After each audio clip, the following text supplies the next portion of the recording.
Bharatiya Janata party की सरकार में न्याय की उम्मीद मत करिए।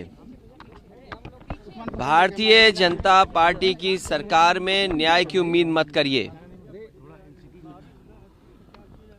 पुलिस प्रशासन उसके साथ है जो अन्याय कर रहा है, झूठ बोल रहा है। जो सच बोलेगा वो सजा पाएगा। और ये घटना कोई एक दिन की नहीं है।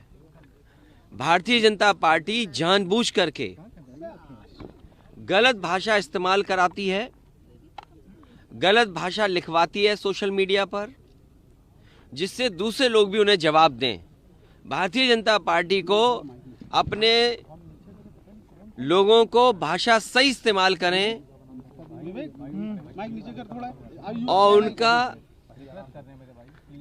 दूसरों के प्रति अगर गलत भाषा का इस्तेमाल होगा तो दूसरे ने भी गलत भाषा का इस्तेमाल हुआ है और किया है। पुलिस प्रशासन से लेकर के सब भारतीय जनता पार्टी के कार्यकर्ता बन के काम कर रहे हैं। उन्हें नियम कानून न्याय से दूर दूर का कोई रिश्ता नहीं है। मैं जब वहां पहुंचा हूं पुलिस मुख्यालय पर, कोई नहीं दिखाई दिया मुझे। पुलिस मुख्यालय खाली पड़ा हुआ था। अगर पुलिस मुख्यालय पर कोई सुनने वाला नहीं है तो उम्मीद करो उत्तर प्रदेश में किसकी सुनवाई हो रही होगी। पुलिस मुख्यालय पर कोई नहीं दिखाई दिया। जो जिम्मेदार अधिकारी थे एक भी नहीं था। वो लगता जो मुख्यमंत्री जी कहते थे कि 12 बजे सो के उठते हैं, वो अपने अधिकारियों के बारे में कहते थे।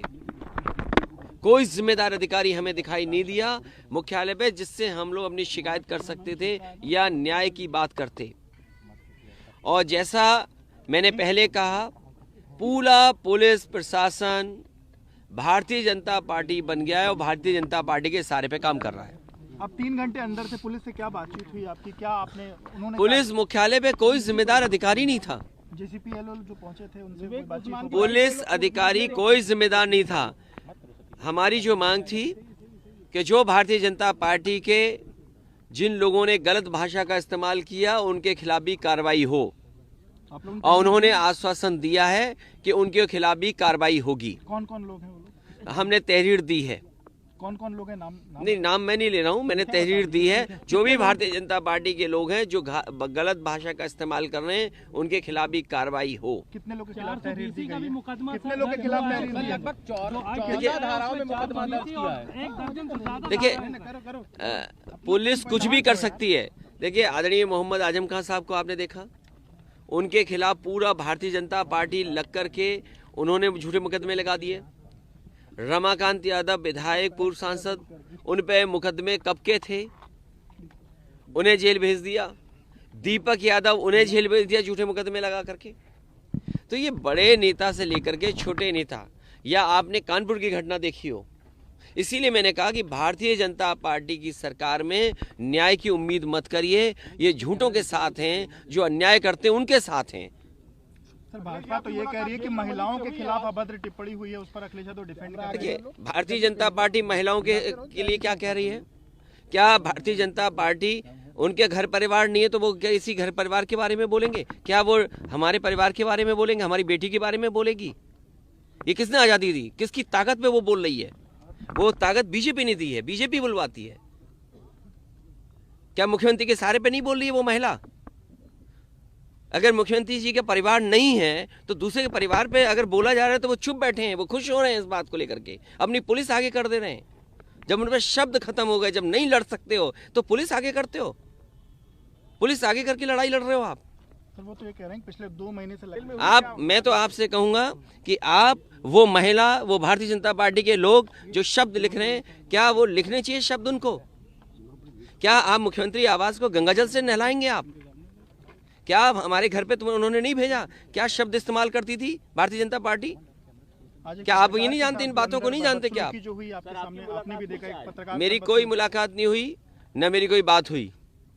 ये सब, चाहे वो जेल प्रशासन हो, चाहे पुलिस प्रशासन हो, पूरा भारतीय जनता पार्टी के कार्यकर्ता बन गए हैं। मिलने नहीं दिया क्या? हमें कोई मिलने नहीं दिया। कोई अलग समय बोला या कोई अलग? उन्होंने हमें किसी को मिलने नहीं दिया। हम जैसे आए थे वैसे वापस जा रहे हैं। अब क्या रणनीति रहेगी सर आगे की? रणनीति बनाएंगे, रणनीति बनेगी भारतीय जनता पार्टी को उखाड़ फेंकने की। मैंने आपसे कहा, और ये इसलिए जेल मिलने आए कि हम अपने कार्यकर्ताओं को जेल का दरवाजा दिखा दें, क्योंकि इसी दरवाजे से हम सबको जाना है। केशव मौर्य भी यही बात कहते हैं जो आप बात कह रहे हैं। केशव ये कौन है? देखिए, आप, मैं फिर बोल रहा हूँ, फिर मैं नाम पूछूंगा आपका, फिर आप नाम नहीं बताओगे मुझे। अच्छा, उनकी क्या हैसियत है मुख्यमंत्री जी के सामने? मुझे आप बताइए ना। वो आप इसलिए कहते हैं कि पिछड़े लड़ जाएं। अरे मैं नहीं समझता हूँ आपकी भाषा क्या। सवाल ये है कि बीजेपी के जितने भी लोग हैं जो भाषा का इस्तेमाल करते हैं, क्योंकि सरकार उनका सहारा बनती है, और जब शब्दों में हार जाते हैं, लड़ाई जिस तरह की वो लड़ रहे थे, जब हार जाते हैं तो पुलिस आगे कर देते हैं। अरे कमजोर लोग हो तुम, पुलिस क्यों आगे करते हो? पुलिस को कम से कम अननेसेसरी दबाव मत बनाओ, पुलिस को भी अपना काम करने दो। अगर समाजवादी पार्टी के किसी हैंडल से इस तरह की भाषा का इस्तेमाल हुआ है और अगर आपने कार्रवाई की है, तो पुलिस को खुली छूट दो। भारतीय जनता पार्टी के लोग जो इस्तेमाल कर रहे हैं भाषा, उनके खिलाफ भी कार्रवाई हो। तो आज क्या लगता है जो आश्वासन मिला है कि बाकी लोग के अरे तुम ही पूछते रहोगे, और कोई नहीं पूछेगा। तुम्हारा ही चैनल चलता अकेला, के औरों का नहीं चलता। बाकी उसको कहिए पूछें। भाई ऐसा मत करो भाई। बाकी पूछ लो भैया। जानते तुम्हारे चैनल के लोग क्या भाषा इस्तेमाल करते, तुम भी जानते हो। सर वो तो आप भी जानते हैं। मैं बिल्कुल जानता हूँ।